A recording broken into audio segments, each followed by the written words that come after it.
जब बुजुर्ग हो जाते हैं तो उनका कोई भी सहारा नहीं होता।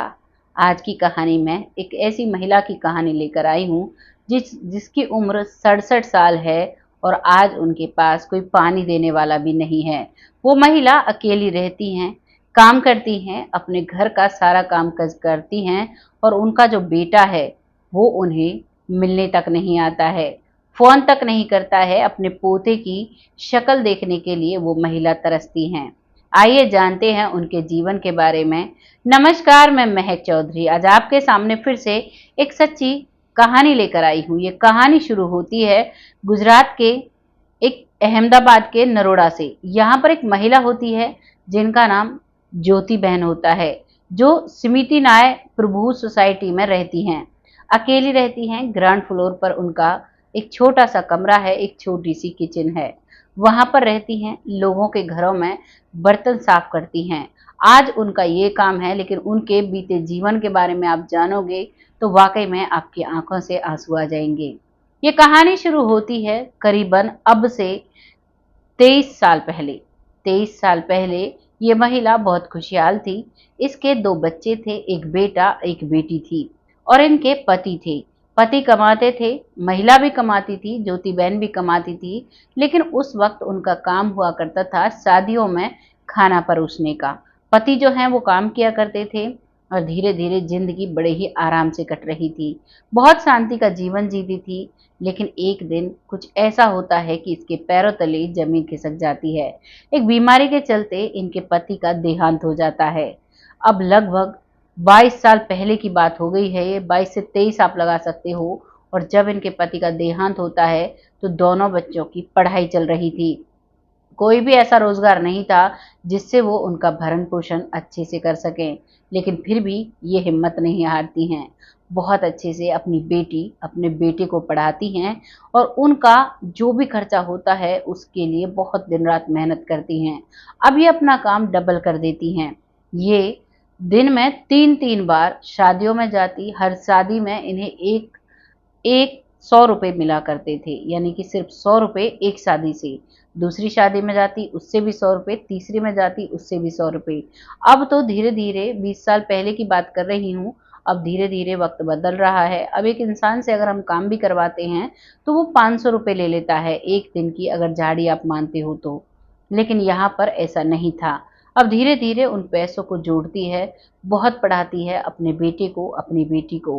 पहले ये अपनी बेटी की शादी करती है, बहुत ही अपने हिसाब से, जैसे उनकी हैसियत थी उसी हिसाब से बेटी का रिश्ता करती हैं और वहां पर उनकी शादी कर देती हैं। बेटी खुशी खुशी अपने ससुराल जाती है और अब यहाँ पर माँ बेटा रह जाते हैं। बेटे को कॉलेज की पढ़ाई कराती हैं और बेटा अभी कंपनी में नौकरी करने लगता है। अब बेटा संपूर्ण हो चुका है, अपना खुद कमाता है खुद खाता है, तो अब इसे बेटे का भी ख्याल आता है कि बेटे की भी शादी करनी चाहिए। अब ये उन्हीं पैसों से जैसे तैसे अपना काम चलाकर अपने बेटे की भी शादी कर लेती है। शादी के बाद कुछ वक्त तक वो लोग इनके साथ रहते हैं, लेकिन उसके बाद जो लड़का है उसकी पत्नी ये कहती है कि अगर तुम्हारी माँ तुम्हारे साथ रहेगी तो मैं तुम्हारे साथ नहीं रहूंगी। उसको एक बेटा हो जाता है। जब बेटा होता है तो ये अपने पोते का बड़ा ख्याल रखती हैं। जो इनका बिजी शेड्यूल था उसमें से जो भी टाइम बचता अपने पोते के साथ निकालती हैं, लेकिन इनकी बहू को ये चीज़ रास नहीं आती। यहाँ पर मैं एक बात कह देना चाहूँगी, यहाँ पर जो ये बहू है ये भी किसी की बेटी रही होगी, इसके भी माता पिता होंगे। इसे उस समय पर यह सोचना चाहिए था कि अगर मैं अपनी सास के साथ ऐसा कर रही हूँ, कल को अगर मेरी भाभी मेरी माँ के साथ ऐसा करती है तो मुझे कितना बुरा लगेगा। लेकिन आज की जो जनरेशन है वो इन चीज़ों पर ध्यान नहीं देती है, वो सिर्फ अपना सुख देखती हैं। आजकल तो बेटियां भी ऐसी हो गई हैं जो अपनी माँओं से भी बहुत गलत बातें करती हैं, बहुत गलत गलत बोलती हैं, उनका भी कोई रिस्पेक्ट नहीं करती। आज से करीबन 1 महीने पहले मैंने एक महिला की वीडियो देखी थी जिसमें उसकी माँ होती है और वो उसकी बेटी है। बेटी की उम्र करीबन 35 से 40 साल होगी और माँ की उम्र करीबन 60 से 65 साल थी। वो अपनी माँ को बहुत बुरी तरीके से पीट रही थी, कई जगह से उसे दांतों से चबा जाती है, बहुत बुरी तरीके से चप्पलों से थप्पड़ों से उसे पीट रही थी। वो भी बेटी है, क्या ऐसी बेटी बेटी कहलाने के लायक है? जिस माँ ने हमें 9 महीने अपने गर्भ में रखा, हमें उनका सम्मान करना चाहिए।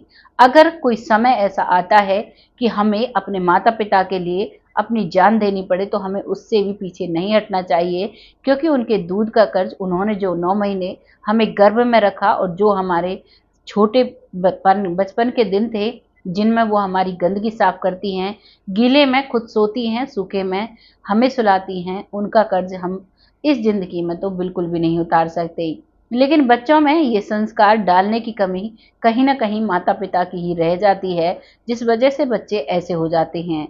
और मैं सभी माता-पिता की बुराई नहीं कर रही, ऐसा नहीं होता है। कुछ बच्चे भी ऐसे होते हैं, चाहे माता-पिता अपना पूरा जीवन लगा दें, लेकिन वो फिर भी उल्टे ही काम करते हैं। ये तो हो गई उस लड़की की बात, लेकिन अब कहानी पर आते हैं। अब यहाँ पर जो बहू है वो कह देती है कि मुझे अपनी सास के साथ नहीं रहना, तुम इसे कहीं करके आओ, तब मैं यहाँ पर रहूँगी। और वो अपने घर में रहने लगती है और वहाँ से उसे करीबन अब से 10 साल पहले उस घर से निकाल दिया जाता है। उसे एक घर दिलवाया जाता है जो ग्राउंड फ्लोर पर होता है, यानी कि एक फ्लैट था, उसके नीचे में सबसे सबसे निचला जो कमरा होता है, उसमें वो अकेली रहने लगती हैं। जब बेटी को वक़्त मिलता है तो वो बेटी अपनी माँ की ज़रूरतें की चीज़ देकर जाती है, और जब वो बीमार होती हैं तो उन्हें अपने साथ भी ले जाती है। जब वो ठीक हो जाती हैं तो उन्हें उनके घर पर छोड़ देती है।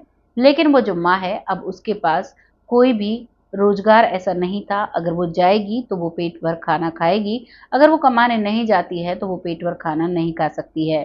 क्या इसी दिन के लिए उसने अपने बेटे को बड़ा किया था? लेकिन ऐसा ज़्यादातर बुज़ुर्गों की लाइफ़ में ऐसा दिन आ रहा है। पता नहीं आज के समय में क्यों संस्कारों की कमी हो रही है, या क्या हमारे समाज में हो रहा है, जबकि हमारा भारत देश तो रिश्तों के लिए माना जाता था। हमारे भारत देश में जो एक राम भगवान थे, जिन्होंने पिता के एक शब्द पर, एक वचन पर 14 वर्ष का वनवास काटा था, कहाँ गए वो बच्चे और कहाँ गए वो पिता, समझ नहीं आ रहा।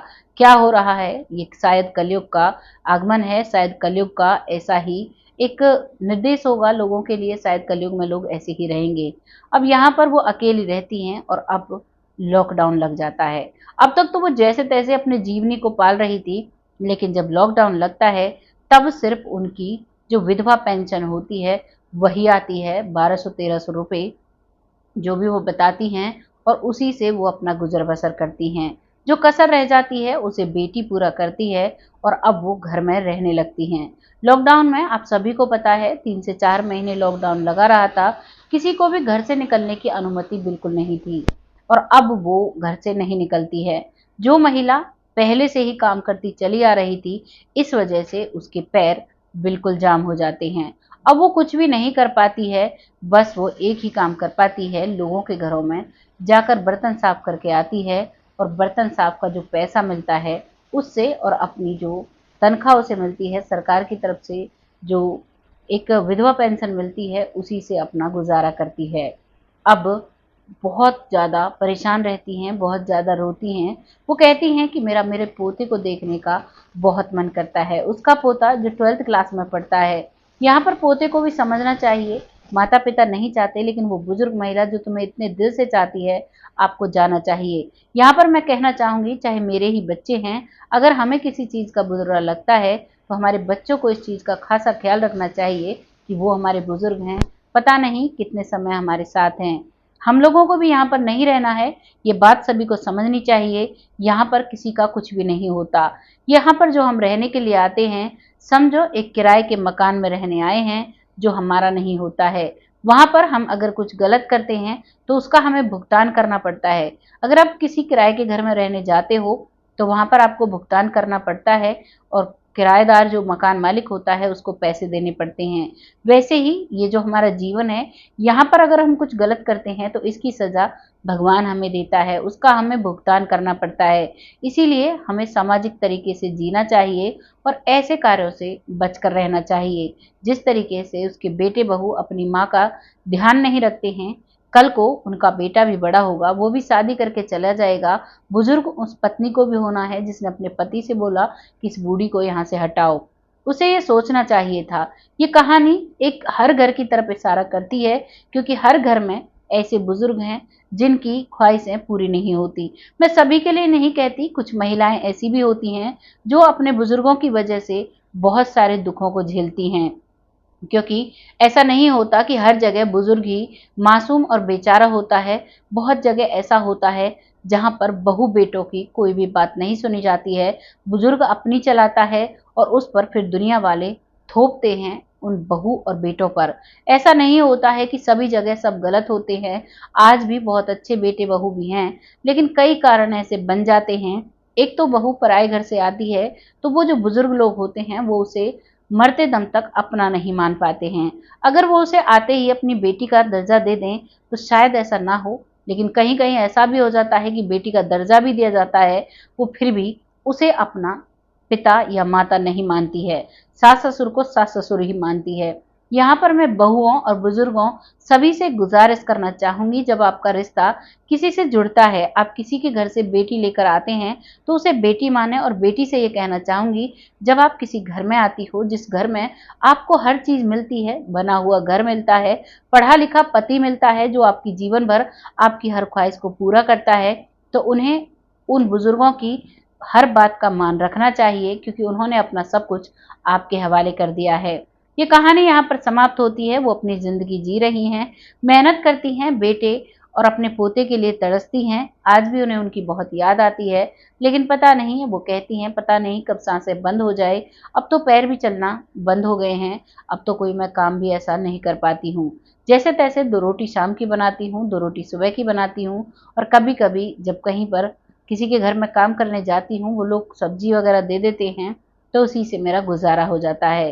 क्या ऐसे बुजुर्ग जब रहता है अकेला, क्या इस दिन के लिए औलाद को पालता है? क्या इस दिन के लिए अपने बच्चों को जन्म देती है? हर महिला उसी पीड़ा से गुजरती है जिस पीड़ा से पहली महिला गुजरी है। जैसे सास जन्म देती है बेटे को, वैसे ही बहू बेटे को जन्म देती है। हर किसी को दर्द पता होता है, लेकिन महिला की सबसे बड़ी दुश्मन महिला होती है। आज की कहानी मैं यहीं पर समाप्त करती हूँ।